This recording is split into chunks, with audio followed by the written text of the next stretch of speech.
15 अगस्त 2024 को कोर्ट में सुनवाई चल रही थी।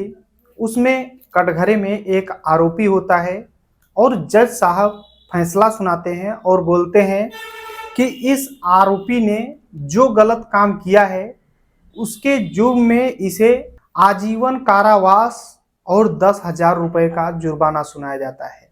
और जैसे ही उसे सजा मिलती है, जितने लोग सुनते हैं वाकई में सोचने के लिए मजबूर हो जाते हैं। जो आरोपी होता है उसने जो जुर्म किया था, वो जुर्म अगर आप सुनेंगे तो वाकई में सोचेंगे कि ये जो सजा है वाकई में कम है। क्या उसने आरोपी ने क्या जुर्म किया था, इस वीडियो में बात करूंगा। बस लास्ट तक बने रहो और देखते रहो। नमस्कार दोस्तों, मैं विजय शंकर पाल। इस वीडियो को लाइक करना, चैनल को सब्सक्राइब करना। रोजाना शाम को 7 बजे हमारी एक नई वीडियो आती है, तो चैनल को सब्सक्राइब करके बेल आइकन को जरूर दबा लीजिएगा।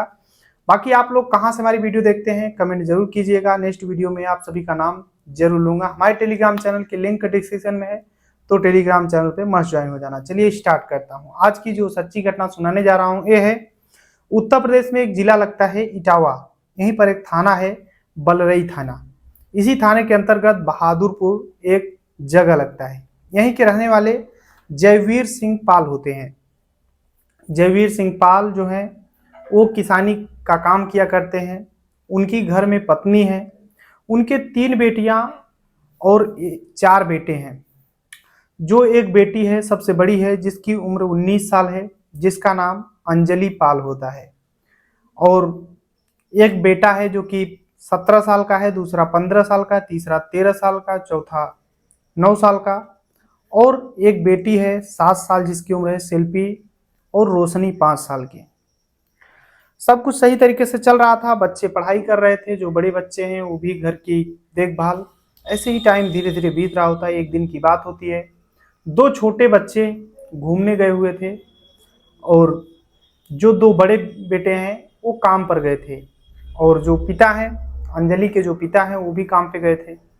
अंजलि अपनी माँ के साथ गई थी घास काटने के लिए खेतों में। 8 अक्टूबर 2023 की बात होती है।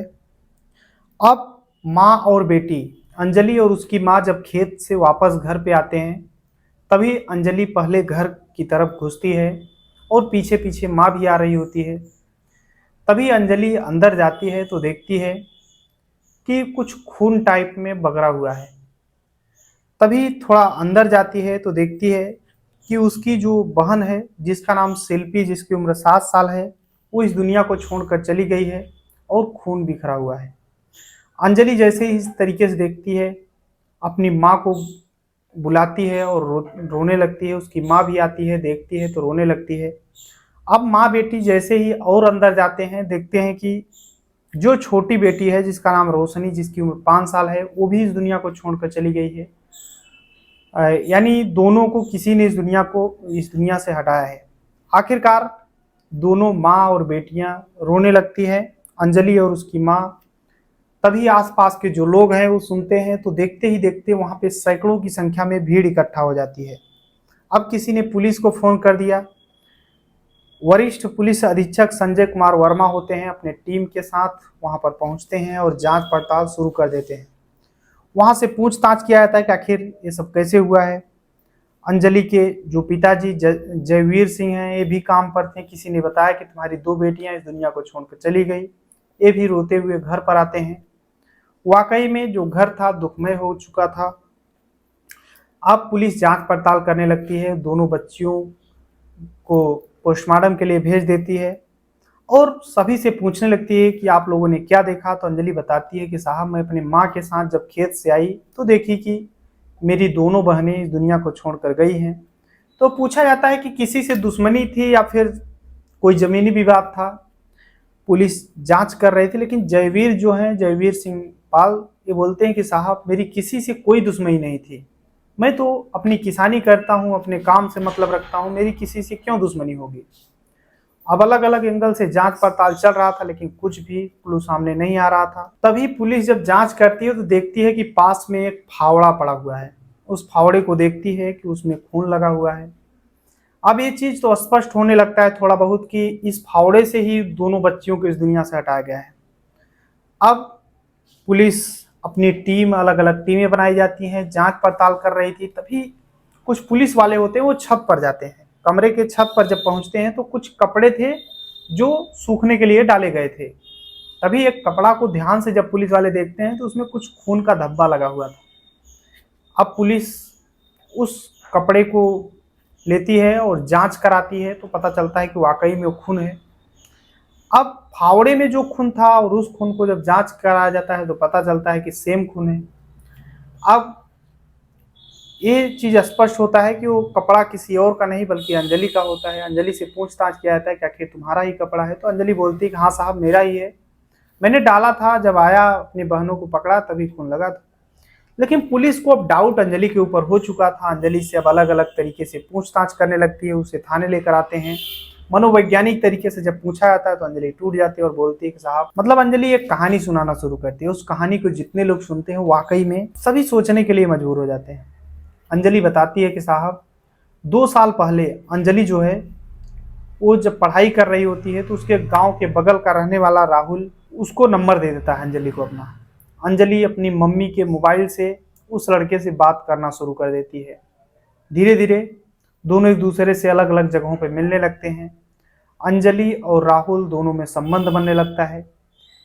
अब जो राहुल है वो अंजलि को एक फ़ोन दे देता है। अब अंजलि छुप छुप करके राहुल से बात किया करती थी। कभी कभी तो ऐसा हो जाता जब घर पे कोई नहीं होता तो अंजलि राहुल को बुला लिया करती थी। ऐसे ही टाइम बीत रहा होता है। एक दिन की बात होती है, दोनों भाई काम पे चले जाते हैं, दो भाई खेलने, और अंजलि की माँ खेत चली जाती है और पिताजी काम पे चले जाते हैं। अंजलि घर पे अकेली होती है। तभी राहुल को फ़ोन करती है कि राहुल आ जाओ घर पे, मैं अकेली हूँ। अब राहुल आ जाता है फौरन। दोनों संबंध बनाने लगते हैं।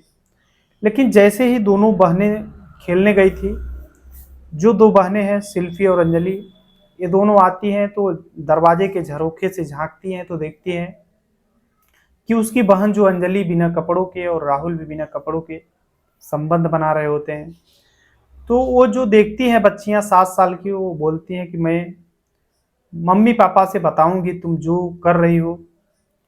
अब उसे लगता है, अंजलि को लगता है कि ये सब देख ली है, अब मम्मी पापा से अगर बताएगी तो फिर वो हमें मारेंगे। वो डर जाती है और फिर राहुल से बोलती है कि राहुल इन दोनों को इस दुनिया से हटाओ, नहीं तो फिर बेइज्जती हो जाएगी। हालांकि राहुल जैसे ही देखते हैं, राहुल उस घटना में नहीं शामिल होता। राहुल धीरे से निकल लेता है, लेकिन अंजलि को लगता है कि ये दोनों बता देंगी। उस समय तो दोनों बहनें सोने चली जाती हैं, मतलब अपने अपने दोपहर का टाइम होता है, सोने चली जाती हैं। तभी अंजलि को टेंशन होता है कि दोनों बता देंगी। तब अंजलि फावड़ा लेकर के दोनों बहनों को इस दुनिया से हटा देती है, यानी 7 साल की शिल्पी और 5 साल की रोशनी को। 19 साल की अंजलि पाल जब उसे इस दुनिया से हटा देती है दोनों बहनों को, उसके बाद वो फौरन खेत निकल जाती है और फिर खेत से माँ और बेटी साथ में आती हैं। और जब साथ में आती हैं इसलिए वो ऐसा ढोंग रचाती है ताकि किसी को पता न चले, और फिर घर वाले अंतिम संस्कार कर देंगे, किसी को खबर ही नहीं चलेगा। लेकिन कहते हैं ना, पुलिस जो है कानून के हाथ बहुत लंबे होते हैं। वाकई में पुलिस जो है अंजलि को और राहुल को भी गिरफ्तार करती है। अभी 13 मतलब ये मामला जो है कोर्ट में चलने लगता है। पुलिस वरिष्ठ पुलिस अधीक्षक संजय कुमार वर्मा जो होते हैं, एक कोर्ट में चार्जशीट दाखिल करते हैं और बाकायदे केस चलता है। 13 अगस्त 2024 को अंजलि को कटघरे में खड़ा किया जाता है और जज होते हैं वो अंजलि को आजीवन कारावास सुनाते हैं और 10,000 रुपये का जुर्माना। अब जैसे ही पूरा समाचार लोग सुनते हैं, वाकई में लोग भी सोचने लगते हैं कि अगर कोई लड़की ऐसे करेगी तो फिर जो रिश्ते होते हैं, जिन रिश्तों पे इतना विश्वास किया जाता है, आखिर लोग विश्वास कैसे करेंगे। आखिरकार अंजलि को अब आजीवन कारावास हो चुका है। बाकी इस पूरी कहानी में आप अपनी राय जरूर देना। पूरी कहानी जो है सुनाने का उद्देश्य किसी को परेशान करना है, दुख पहुंचाने, बल्कि आप सभी को जागरूक करना है। जहां भी रहें अपना और अपनों का ख्याल रखें, सुरक्षित रहें।